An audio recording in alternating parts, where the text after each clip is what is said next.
Fight the Burnout. Today we have a special guest, 𝐬𝐤𝐬𝐬𝐿. He's calling in from Texas. I love Texas. Texas is amazing. We were just talking about it actually just before we started recording. Amen to that. Yes, Great. Angel is originally from Spain, but he's going to tell us a little bit about his experience with burnout today, how it kind of has helped him create the business that he has now, helping other CEOs. So, Angel, as we like to do, I'm going to let you take it away. Tell us who you Thank are, you. a little bit about yourself, and a little bit about your experience with burnout as well.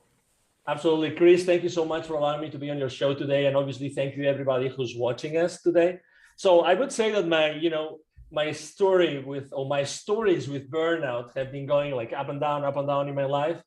Up until I was while I was single, I would say that I wouldn't really care about burnout. I really didn't know the meaning of burnout, right?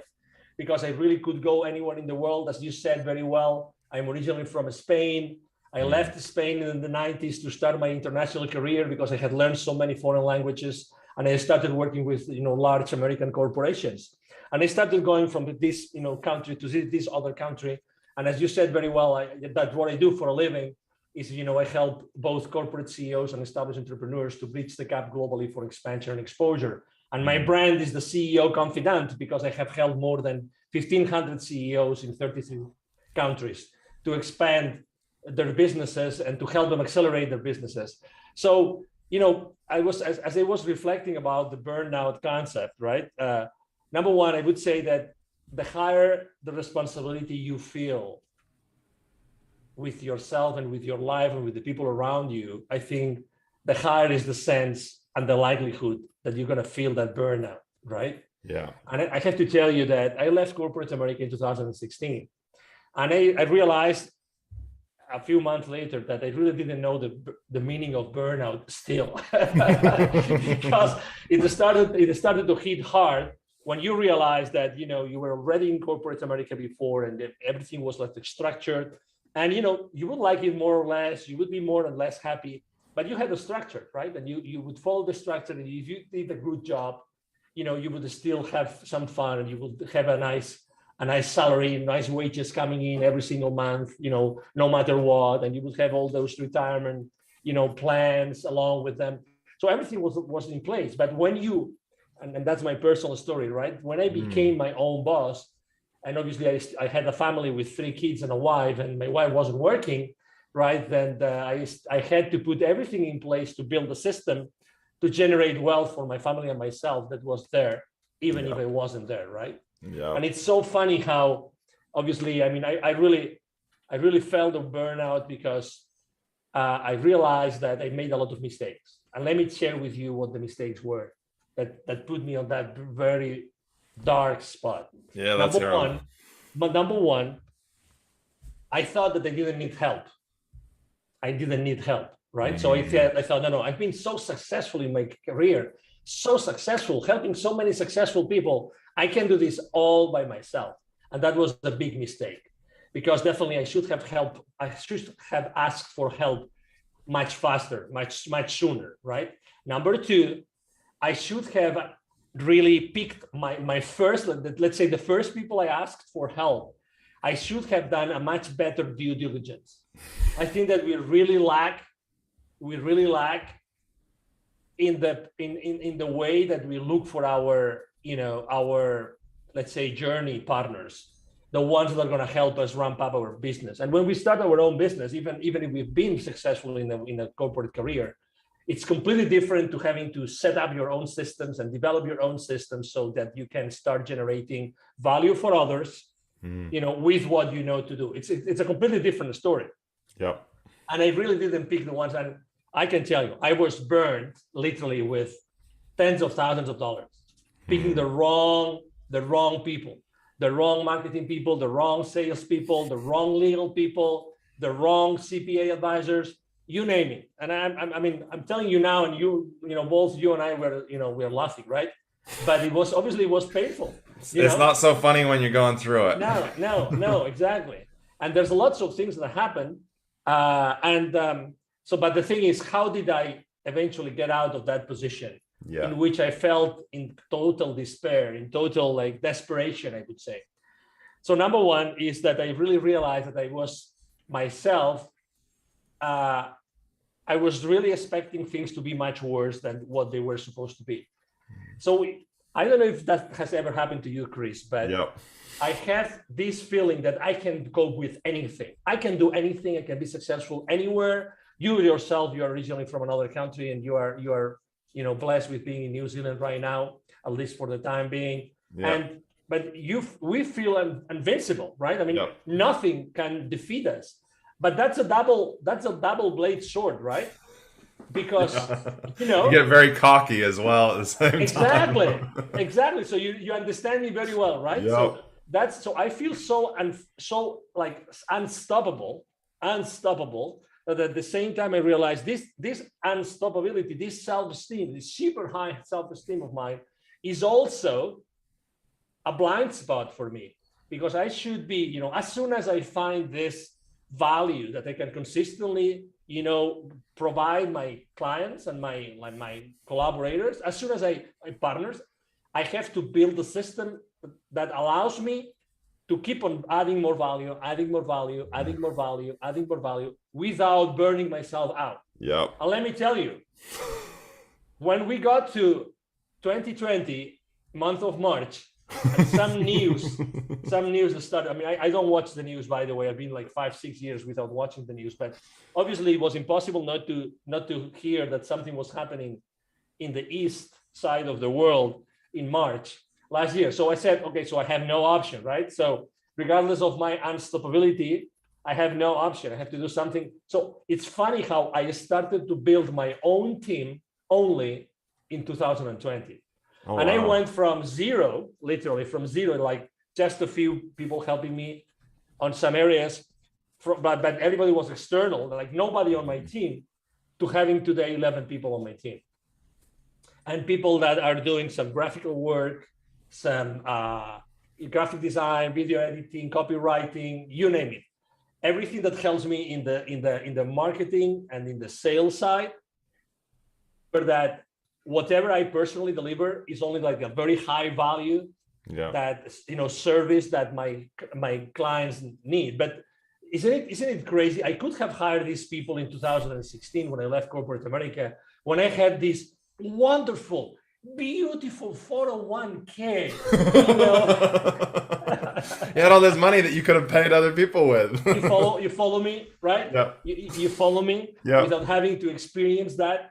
And it's so true that for some reason it must be this survival, reptilian part of our brain that makes us always believe that something worse is going to happen, which when in reality, something is always taking care of us. Always, all the time. Always. All the time. We always, especially as I think of entrepreneurs as they're like a hunter-gatherer. They're always finding a way to put the food on the table, to make it happen. We all do it, and no matter whether you're an entrepreneur or you work for somebody else, we're always doing it.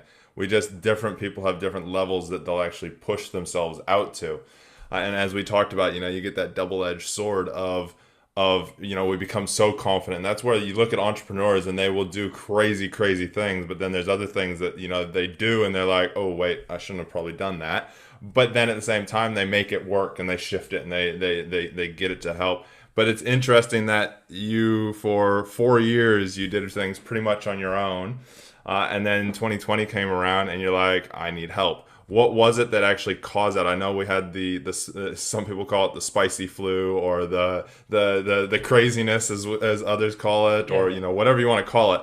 But what was it? I know that it was around that time. But what was it that actually made you go, hey, wait a second, I need to get proper help and get these people actually to help me do this so that I stop burning out? Because I realized that most of the things I needed weren't that complicated. I could actually teach people to do things that were simple. As far as I found the people with the right attitude, I could teach them how to do something.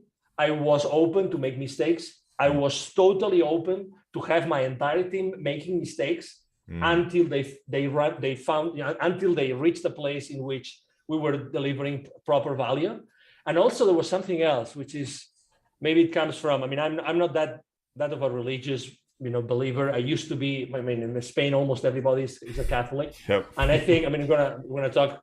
I mean, I stopped practicing for whatever reason Catholicism a long time ago, but I really felt like I had to help people. Yeah. To be honest, I really thought, oh my God, there's so many people right now that are unemployed, so many people that need the money, so many people. So I could help so many people in so many ways right now if I started investing and teaching, training, onboarding, and paying them. So I think it's the best time for me to start really helping myself, helping a lot of people, and also transferring my knowledge and my experience, right, to all these people that I know for sure that they would be like a real strong foundation of my team moving forward. And this is exactly what has happened.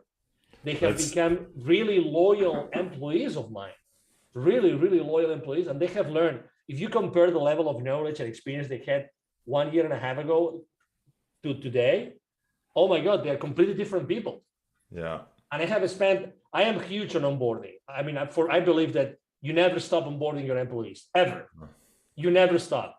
You're always there with them, for them, and you have to be open, and you have to be flexible, and you have to be patient. And, when they make mistakes, it's okay. I always tell them the same thing. I always tell them, I always ask them the same question when I'm interviewing them. Hey, I'm gonna hire you. I'm gonna hire you. And we're going to give you a license. And it's not the 000 license as James Bond. I'm going to give you another license. The license I'm going to give you is the license to make mistakes. I give you the license to make mistakes since today and while you are working in the company. All the time, everybody has this license. So they know that they can make mistakes. So regardless of what they do, even if they're exposed to thousands of people, because we have a lot of traction, let's say on social media, on LinkedIn mainly, even if you make a mistake, even if you misspell something, even if you post in the wrong place, in the wrong time, even if you post the wrong post in the wrong day, blah, blah, blah. Even if we were paid to post a specific thing on a specific day and we fail, it's okay, because it's going to be probably the last time that we fail. So, being comfortable with uncomfortability. I think that's awesome. Did you find that by being able to actually do that and telling people, hey, you're going to make mistakes. It's okay. I want you to make mistakes. Here's a license to make those mistakes. Did you find that people actually went above and beyond and actually would do more to actually see if something else would work, because they knew that if they made a mistake, it was okay because they did it, obviously with the best intentions most of the time? Yes, exactly. And they realize that, even if I'm not that religious, and we have a weekly meeting, right, the entire team, and we meet on Mondays or Tuesdays, depending on the week and the assignment, the engagements with the customers. But we always pray, or we always meditate, and we always mention what were the wins of last week and what were the defeats, what were the things that we made a mistake. And doing that publicly and with everybody involved, we all become much more humble, much more human, much more compassionate, much more flexible. But it's a matter of culture. They already know who I am. They already know what I stand up for. And, some of them go to church every single Sunday, and they have a very strong faith.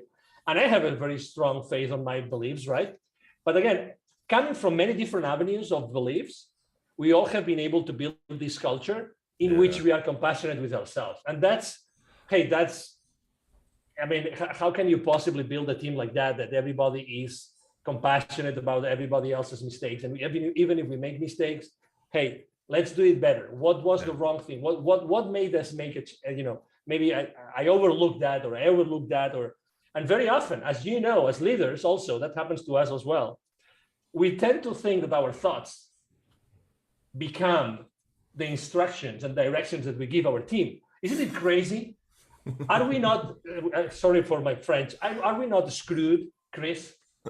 How many times has it happened to you that you thought that you had already said something or told but you really only thought it?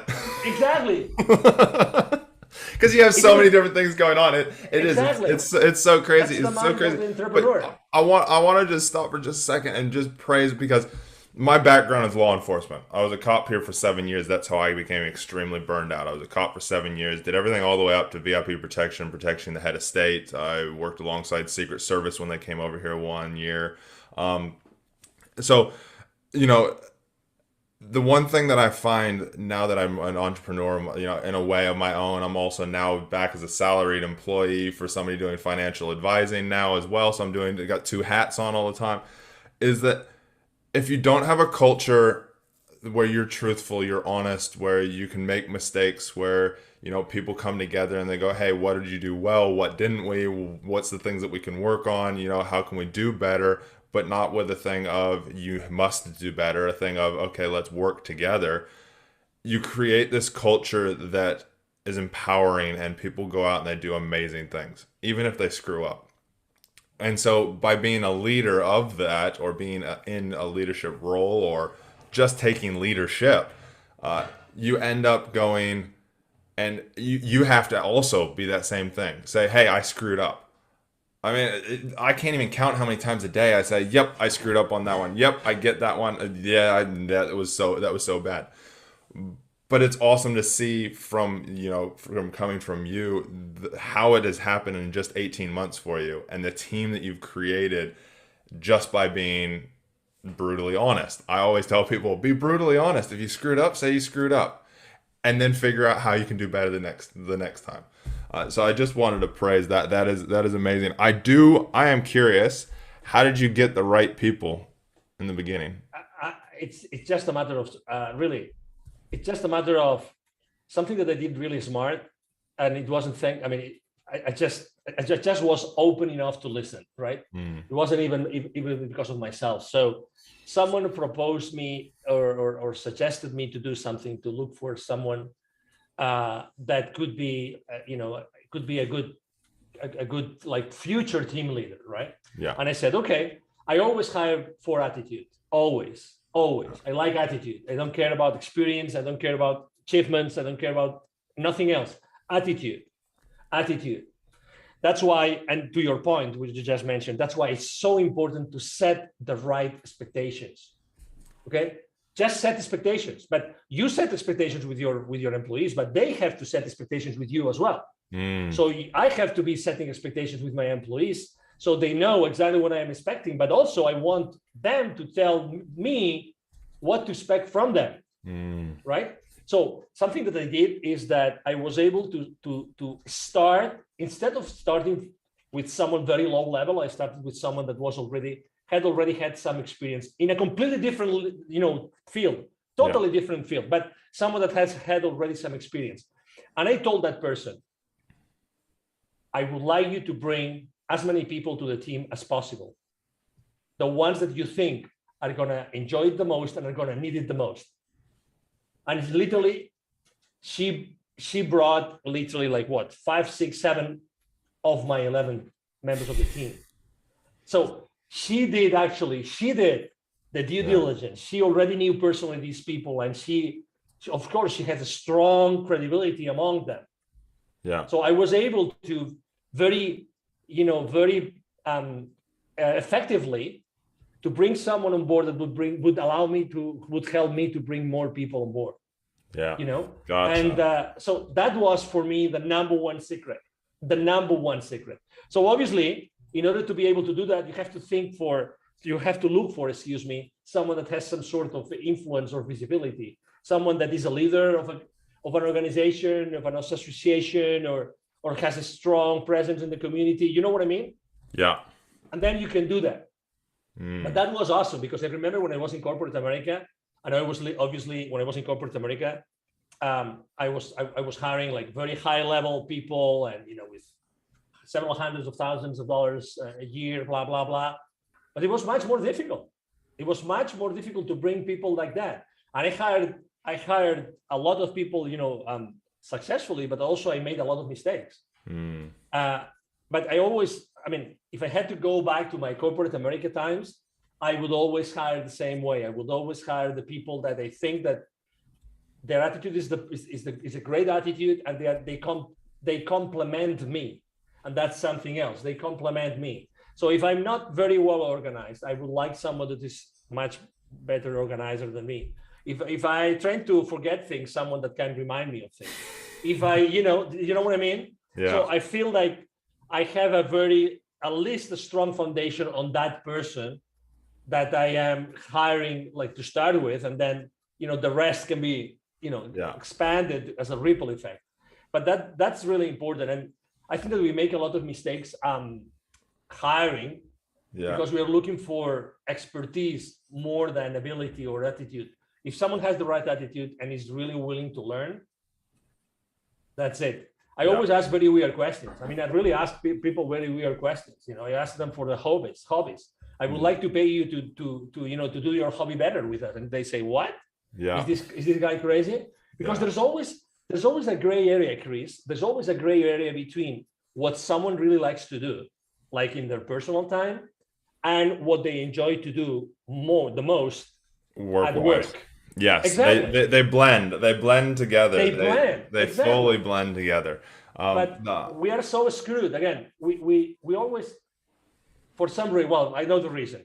If you ask me, I will tell you later. But for some reason, we tend to think this is work and this is my life. We compartmentalize things when we shouldn't. We should blur them together so that they are enjoyable, so that they actually light us up. And we'll get into that a little bit here in a little bit, because I'm very passionate about the why question, why people do what they do. And I have a very strong belief and research on it. But no, I love that. And if we bring all of this back, some of that was for me personally, because I want to know from people. That's why I interview people, want to know things. But if we take this burnout wise, this is going to reduce you from you burning out, because you can rely on other people. And by hiring the right people. Now, when we say hiring the right people, yes, we were talking about corporate, your business. If you're an entrepreneur, you want to start your own business up. This also goes for friends. Because we hire our friends. If you have a negative person that does not compliment you, does not have a good attitude, does not, influence you to be around better people, you shouldn't have them around you, because they're just going to drain you down. They're going to drag you down, and they're going to burn you out as well in your personal life. So I wanted to bring that and relate it to people that don't want to run their own business or aren't even thinking about that. Maybe it sparked up some people listening. But it's also in our personal lives, because we have to be as a mentor, a guy that I love so much. He says we have to be the gatekeeper of our own mind. Yeah, and that is also by the people that we surround ourselves with. We're the average of the 5 to 7 people, 8 people that we, depending on who you're talking to, that we surround ourselves with. So surround yourself with those same people. Hire the people that you want to hang out with. And let me tell you, obviously, I mean, I as superhuman as I am, right? I still get up in the morning, and there are days, I don't know if that happens to you. There are days I don't want to get up. Oh, yes, all the time. There are days that I really don't want to do anything today. No, exactly. I don't want to get up. I don't want to do it. I literally don't want to do it. So this still happens to me. Yeah. And most of those days is because I really feel like, no, because this might happen, and then this other thing might happen, and then this other thing. No. I'd rather listen about this terrible thought. I'd rather have the universe take care of this. Yes.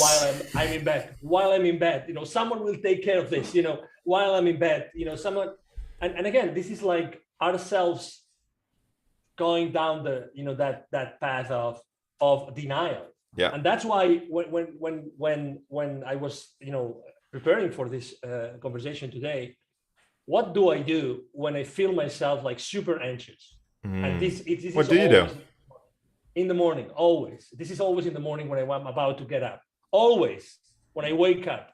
That's always at that point in the day. Yep. Some days, obviously not every day. Some days that happens. So I always try to first calm down. How do I calm down? Breathing. Always it's the same thing. It's breathing. It's breathing and focusing on how many times I breathe in and I breathe out. It's always the same way. It's always the same way. Then I have some affirmations that I have been able to memorize. Yeah. And, I just use those affirmations. And if you don't know any affirmation, just say 2 words, just those 2 words, and just feel them while you say them.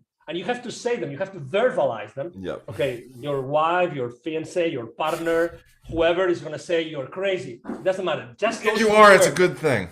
just 2 words. These 2 words. I am. That's it. Don't say anything else if you don't want to. I am. I'm having chills right now as I'm telling you. Oh, I do the same thing. It is such a truth. I am. Exactly. I am. I'm having chills right now. I am. Repeat that. And you're going to, it sounds crazy the first time you think about it or you do it. But if you do that, you will realize that your state, as Tony Robbins says, your state is going to shift. Tony's the man. Like that. Obviously, the gatekeeper of your mind. That's all Tony. But it is. I am the affirmations. I'm getting chills now as well. I am creates what you want to do. It creates who you are because you are. It is that simple. So you're breathing. Your affirmations. I am, and then you get up. And then I get up, and then let me tell you, for the last 7 years, I'm showering with cold water only, regardless of what I am. Regardless. Yep. Regardless of what I am, cold water. So I can be in Alberta, in Calgary. I can be in Calgary in the middle of the winter. And guess what? I am the only crazy in the entire hotel having cold showers. Like it must be what? 33 degrees, the water, 34 degrees. It doesn't matter. Do you find yourself in places like I was in Vegas at Business Mastery one year, and I'm there and I'm like, the water's not cold enough. Yes. You find yourself saying that when you go and you have a cold shower, you're like, this water is not cold enough, and it's all the way. I want it colder. Because the hotels have these, super balanced, water systems. So the air conditioning, they have these heat exchangers. That's the name. They have heat exchangers, right? And then every water, right? Every water in the system, every heating system and every cooling system is connected. So you don't have cold water any longer. Yeah, but where I'm getting with that is you recognize it. You're like, hey, I need something. I did my wife and I earlier in the year went away to a kind of a bit off the grid little place, and there was a stream that ran through the property in that. And it was middle of winter, and the stream probably would have been maybe about 45 degrees, maybe 50 degrees. I think it was about 40, 45 degrees. And I hopped in it, and I sat in it for 12 minutes. And my wife's like, are you going to get out anytime? I was like, no, this is amazing. Exactly. And until you've done it and you've experienced it, I'm still to get my wife to jump into the water with me. But it's all about, this is one of the key things, like you said, the cold shower. And I've gotten just so excited about it. That's why we've kind of gone on about it a little bit. But of course, once you can get that mind in to control you, like you can actually control yourself, you can overcome anything. And you realize it. You realize that the burnout is just a state of mind. It is just because there's certain things that haven't gone the way that you want them to.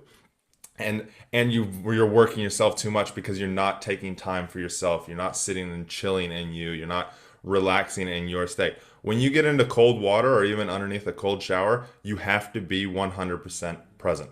Otherwise, it is pins and needles, it sucks, and you'll hate it. But you have to get in that state. And by doing the breathing, like Angel said, by doing the affirmations, it starts to get you into that state. Then you get into the shower and you keep doing those, and it literally just grounds you. I'm going to throw, and this is not prepared. Yeah. And Chris might not like it, but I'm going to throw a curved ball. Now we are in baseball season here in the US. I'm going to throw a curved ball to you. Okay, Chris? Yeah. So one of the reasons why most of the people think that we are insane and, we should be locked up somewhere, the ones that we do, like the cold shower thing, is because they think or they believe that you're gonna die of a heart attack. Yeah. But I can say the same thing about so many things in life. It's about fasting. It's the same way.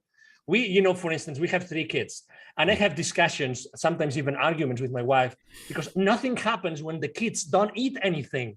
Nothing happens. Their growth hormone will not stop, from being segregated. Yeah. The human being is ready to be in fast mode for long periods of time, and still human bodies will still growing. And I would like to bind this or to tie this with what's happening in the world, right? Yes. So how much fear, and obviously Chris is not going to say it, but obviously after the short introduction he made of himself, he's probably one of the best informed people in the world right now. You are, because of what you have done in your life, right? Yeah. You are definitely, right? Say it or not, it's the truth. It's a universal truth. Yeah. Chris is very well informed. What if, let me throw this at you because I want to help everybody that might feel some fear because of their family, because of their health, because of their business, uncertainty, blah, blah, blah. What if I told you that the outcome of this global insanity is going to be totally positive? Yeah. Whatever's going to come out of this happening in the world today is going to be positive. Yep. It's going to be positive. Guaranteed. I'm having chills as well. Again, yep. It's going to be the outcome of this entire insanity and all these things that are happening in the world right now is going to be positive. So ask yourself, please, when you wake up in the morning, because that might be also a factor. That might be causing burnout to a lot of people today. Every time in the morning that you feel this burnout, you wake up because of everything that's happening in the world right now, everything that you see in the news, everything that your friends are telling you, your relatives are telling you. Think about this way. If I knew 100% certain, if I was 100% certain that this is going to end up well, what would I do differently today? Ask this question, please. Ask this question, because don't give your power away so easily. Keep your power with you. If you knew with 100% certainty, as I do, as Chris does as well, that this is going to end up well, and this all craziness in the world is just, we see the darkness because there's more light, period. It's so simple. It's very simple. We use flashlights at night to see what is in the darkness. That's exactly what's happening right now. We see so much darkness because there's more light. Guys, this is going to end up well. Think every single day, what should I be doing differently? If I know that this is going to be ending up well, what should I be doing? Don't be making decisions based on fear alone. No. You're so right, and it's so true. We do this in all areas of our lives. Whether you want to take the craziness that's going around worldwide right now, you want to take your business, you want to take your family, you want to take your kids. You want to take literally just yourself and the state that you're feeling in right now. You're feeling anxious, you're feeling depressed, you're feeling any of it. If you knew that in 6, 12, 18 months, 5 years, 10 years, everything is going to work out how it's going to work out and it's going to be perfect, because that's how it's supposed to turn out, what would you do today? I love that. Exactly. It is such a pivotal question. What would I do today if I knew everything was going to work out? Because, even when we set up our goals, we always put this split, right? Yep. We are here. We want to go to those goals. This separation is like the carrot, right? It's the other way around. Why don't we reverse engineer everything? Okay, so we already have achieved those goals. What should we be doing if we already knew that those goals have been achieved? So it's like when people and colleagues that I work with and that go, oh, if I won lotto tomorrow, I would quit my job tomorrow. I'm like, then why are you still doing your job? Yeah. Yeah. Act as if you already did. What would you be doing? What would you want to be doing? And then go do it. So because I know we're going to run out of time, I want to jump to the next question, but thanks so much, Angel, for that. That is deep. We have had some deep conversation today, and I absolutely love it. I'd love to do actually even a second interview possibly, and we can dig deeper into some of this stuff. But I'm a why guy. I like to ask people's whys. My why is I want to create less pain in myself and others. You sound like you've done a lot of Tony stuff. It relates also to my my ultimate question. My ultimate question is, how do I create less pain in myself and others in this, how do I create the best version of ourselves in this moment? And so they line up, but my why, what I've realized is by going through some levels and asking myself over and over again why it's so important, and actually being true to myself and going back to my past, going back to my childhood and recognizing the pain that I had pain back then from my dad going to chiropractic school during the week and then coming back on the weekends, and all these, seeing people fight, seeing people bullied over the year has created this why that is, I want to create less pain. That's why I started Fight the Burnout, so that I could give all the information to people. Awesome. What would you say your why is, Angel? While I was making my, let's say, surfing through my corporate career, I always realized, I always saw that regardless of the promotions, regardless of the positions, regardless of the money, the most important and fulfilling thing for me was to help everybody around me. Every single time that a business partner, a peer, a colleague, a reseller, a technology partner, they would be happy with my contribution into their lives and to their businesses, I would be extremely happy. At the same time that I was doing that, because I moved from Europe to Latin America and I lived there for 10 years, and I actually worked there for 15 years, 5 years working from Texas, I realized that there was so much poverty. So at one day, literally, I woke up the 21st of March in 2015, I literally woke up one day and I had this incredible experience. I cannot describe it in any other way. It was a spiritual experience. And it was very clear that I had to use my knowledge, my connections, my partnerships, my CEOs to help the underprivileged kids in Latin America become entrepreneurs using their local resources. I literally had an epiphany. It was like a crazy experience in which I went to the shower and I started crying and I saw those images that every single, I had been able to gain this level of credibility and visibility just to be the connector of the unconnected. Yeah. Just to be the connector of the unconnected. And who are the disconnected? In Latin America alone, because I speak Spanish, there are 81 million kids that live in poverty. In Latin America alone, 81 million kids. And I started in 2017, after creating my own consulting business, I started our nonprofit, which is called a foundation. It's called Wisdom for Kids. And that's what we do. So if you want to know my why, for some reason, for my entire life, I was gaining that credibility and visibility and, an impact in the world to be able to connect the unconnected in the world, which are those 81 million just in Latin America alone, 81 million kids that will never have a chance to do anything else, anything better in their lives than perpetuating that poverty in the areas in which they live. That's pretty incredible. Now, I also have a belief that it all stems from experiences when we're kids. As Tony talks about, as many people, whoever you listen to around the world, the big motivational guys in that talk about, everything we are the product of pre-7, pretty much. And so I've related this to it. Where do you believe that you're wanting to connect the unconnected? And I've picked up out of that, because I do a lot of coaching on this, that it's all about the contribution, being able to contribute to others to connect the unconnected. Where do you believe that stems from in your childhood? I'm not saying this to boast about me, but I've been in 130 plus podcast interviews this year. Never ever nobody asked me this question. And you just made me think. And when I was a kid, I was so shy. I was so shy, like so shy. Nobody will know who I was. Nobody would notice me. When I would go with my parents to places, I would be the kid sitting on one chair that would not move from that chair, like for the entire while we were there with visiting relatives or friends or whoever.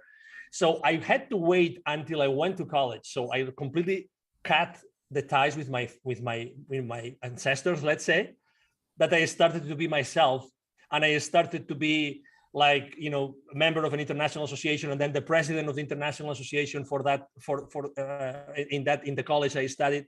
So it really was for me being a shy person and seeing the world from a shy kid perspective, that I realized how much more I could have done if I had not been that person, right?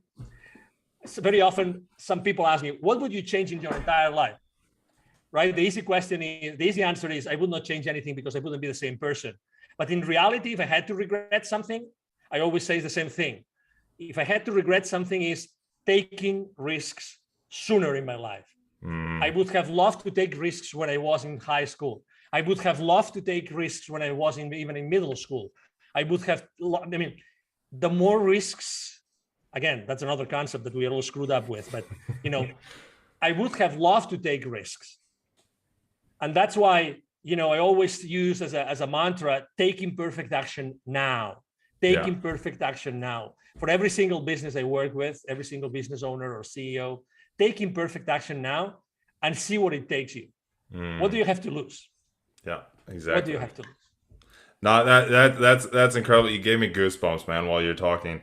That shy kid has caused you to want to connect more people together I'm going to go out on a limb here. You didn't feel connected when you were a kid, when you were shy. No, really. I was, I mean, I was successful. Like in standard terms, right? I was all A pluses. I mean, A pluses, you know, and I was learning English and French.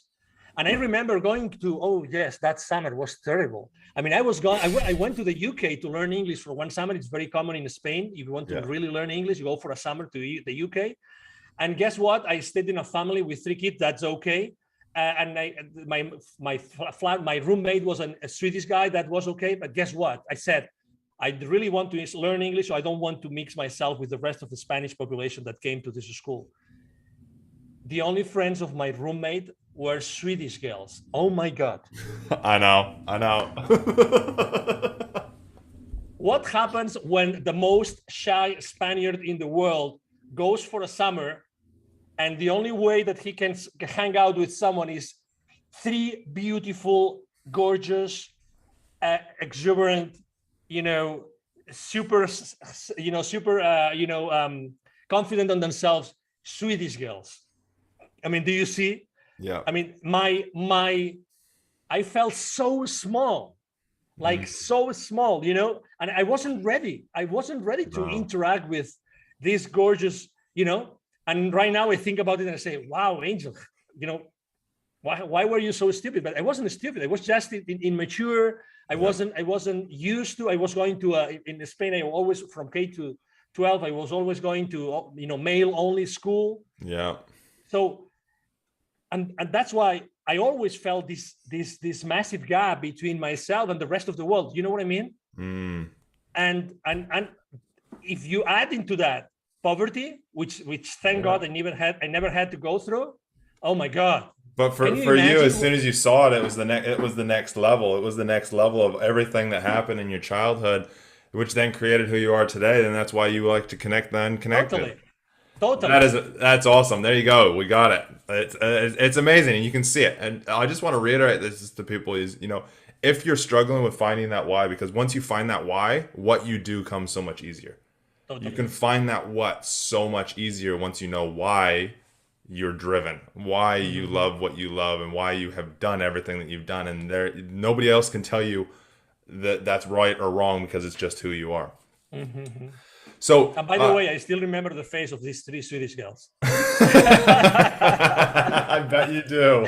Not their names, but their faces. Oh my God. It locks in there. Those things.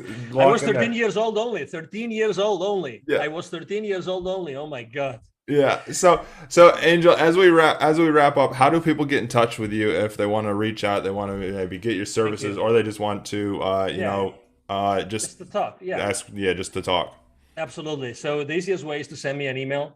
You know, thanks God, you know, I have a team to help me also with my emails. The email address is very easy. It's Angel, ANGEL, at angelrebo.com. Rebo is my last name, R-I-B as in boy O. So it will be ANGEL at ANGEL, R-I-B as in boy O.com. And obviously I'm very active on social media. You will find me literally everywhere, even on TikTok, even on TikTok. With your Swedish girls? No, unfortunately not. But if you go to LinkedIn, I'm on LinkedIn. That's the main place where I conduct business is LinkedIn. I'm very present there, and I interact with hundreds of people every single week, literally having conversations. So go to LinkedIn, you know, text me, message me, and it will be a pleasure to have a completely, you know, open conversation as this one we have had with you, Chris, and just to see what happens. That's awesome. So we'll put those links in the description down below. So if you're listening or watching this, just hop down there. You'll be able to find them all down there. We'll put the website. We'll put your LinkedIn link and also your email. And I just want to thank you again, Angel, for being here, for sharing with us, for telling us a bunch of your secrets as such as well. You know, it takes a real person to be able to actually open up and talk about the mistakes that they've had, because, you know, we learn from those mistakes. Any last words, Angel, before I kind of wrap up?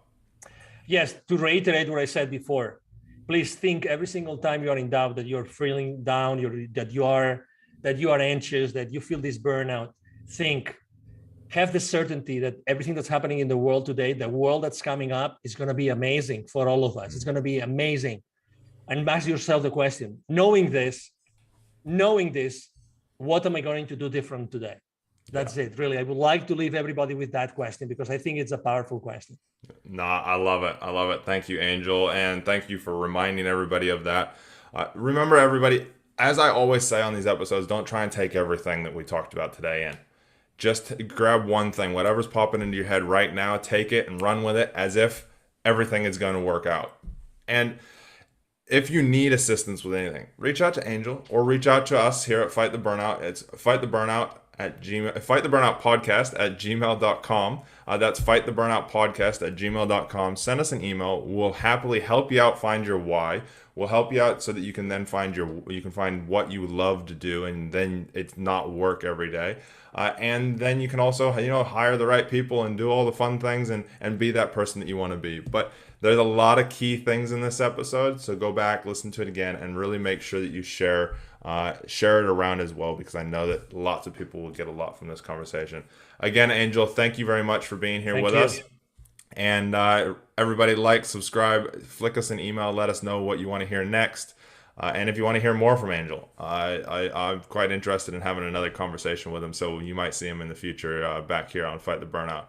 But till next time, remember, our motto has always been from me is train hard, test easy. Because when we train our mind and our body hard, when the tests come and we get hit by things, it is that much easier than if we hadn't been training so hard.